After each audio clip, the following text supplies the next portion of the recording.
Ekiteeso kino kikoleddwa ababaka nga baagala ekitongole eky'omusolo ekya URA kikomye okuggya emisolo ku misaala gyabwe. Abalimi bano nga bali mu kibiina kyabwe ekibataba ekya Food Rights Alliance bagamba buno bubeera bukumpanya obukoleddwa abaka Paalamenti abakulembeze mu ggwanga.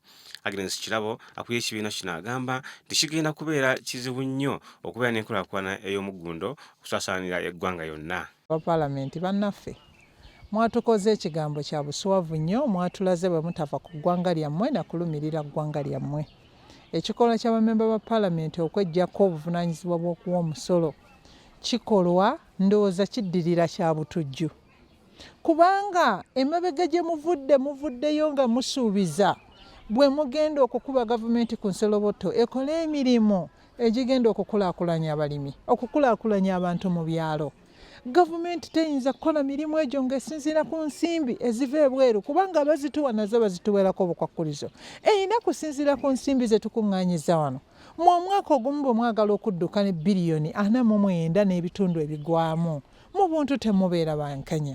Muleete ssente ezo, gavumenti ezikolemu omulimu, mmwe muteeke gavumenti ku nninga okulaba ng'essente ezo zikola eri abantu bammwe babeere bulungi. Nammwe omulimu gwammwe ogw'okugula essanduuko, ogw'okuweerera abaana, ogw'okuliisa abantu mu nnyimbe na buli kintu eri gye muva mu constituency, omulimu ogwo gukke. Ndowooza nga Kirabo n'agamba nti buli munnayuganda alina obuvunaanyizibwa okusasula omusolo okusobola okuganyulwa mu nteekateeka za gavumenti eyawamu. Wananokuddeyo abakozi ba disitulikiti abakola ku kusomesa abalimi abafuna ensimbi ez'obwereere kubanga tebakyayamba balimi bano mu kubasomesa omulimu gwabwe. zonna. Naye ekyakabi nti tutaddeyo bifaananyi kubanga tuwadde abantu emirimu ne tutabawa bya kukozesa. Bagenda kutuula omwaka mulambo gw'ebyensimbi nga bafuna ensimbi nga tebakola mirimu kubanga tetulina ssente ku bajeti zigenda kubakozesa mirimu. Naye ng'ekyakabi twetaaga bilioni 4 n'obutundutundu ne miliyoni nga 2 mu ziizo omwaka gwonna okusobola okulaba nga abantu bano ba extension workers batuuka ku bantu. Kakati tetubbiddwa bilioni 49 zokka. Tubbiddwa n'emisaala gyonna za bilioni 15 ezigenda okusasula abakozi abawandiikiddwa okuwa abalimi amagezi naye nga tewaweereddwa ssente zikola. Tuzibbiddwa kubanga bagenda kutuula nga tebakoze mulimu. Gavumenti esaasaanya ensimbi eziri mu 15,000 buli mwaka ku kusomesa abalimi n'ebirala newankubadde bano tebakola ebyo balina okukola ebiragirwa mu mateeka g'omulimu gwabwe.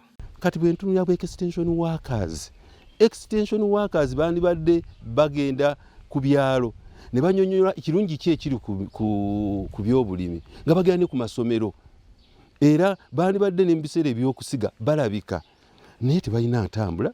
Osiŋŋaana extension ow'ente oba ebisolo veterinary officer talina na ddagala n'empiso tagirina ne pipiki tagirina okumita ayagala gwe omupakire ate atuuke ku nte akubuli genda ogula eddagala ente yeeyongera mu maaso singa ati ebadde yakuwa insemination kugiteeka mu mazzi ewake olwo ebbanga liba liweddewo. N'olw'ensonga eyo nabo beetaagisa bwe babeera beetaagisa luli baalinga bamala omu ku ggombolola abo twali bato n'abalimi naye kati abalimi bangi bandibadde batuuka ne wansi eno ku miruka ne kubeerako extension worker